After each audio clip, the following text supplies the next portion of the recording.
ಕೇಳೈತಿ ಹೇಳ್ತಾನೆ ಹೇಳ ಸಾರಾಂಶ ಹೇಳಿದ. ಇಲ್ಲಿ ಏನ್ ಕೇಳೋದತ್ತ ಕೇಳಿದ್ರ,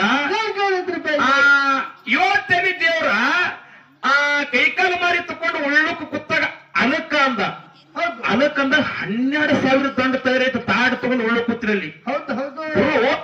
ಅನಕ್ಕ ಅಂದ ಊಟಕ್ಕೆ ಕೂತಾಗ ಅನಕ್ಕಂದ.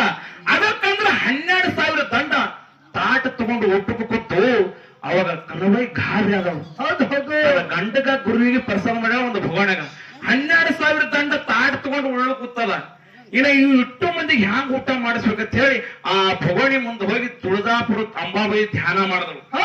ಏನ್ ಮಾಡಿದ್ರು? ತುಳಜಾಪುರ ಅಂಬಾಬಾಯಿ ಧ್ಯಾನ ಮಾಡಿದಾಗ ನನ್ನ ಆತ್ಮೀಯ ಬಂಧುಗಳೇ, ಆ ತುಳಜಾಪುರ ಅಂಬಾಬಾಯಿ ಧ್ಯಾನ ಮಾಡಿ ಆ ಇಟ್ಟಿರ್ತಕ್ಕಂಥ ಭಗವಾನಿಯಿಂದ ಪ್ರಸಾದ 12,000 ದಂಡಿಗೆ ಉಣಿಸಿದ್ರೆ ಹಿನ ಅದು ಉಳಿದಿತ್ತು. 12,000 ದಂಡ ಊಟ ಮಾಡಿ ಆ ಅನ್ನ ಉಳಿದಿತ್ತು. ಆ ಹಿನ ಮಾಡಿರ್ತಾನ 12,000 ದಂಡಿಗೆ ಎಲ್ಲಿ ಉಣಿಸ್ತಾರ? ನಿಮಗೆ ಕೇಳೋ ಪ್ರಶ್ನೆ. ಹಿನ ಆದ್ರ ಅದು ಗುರುತದ.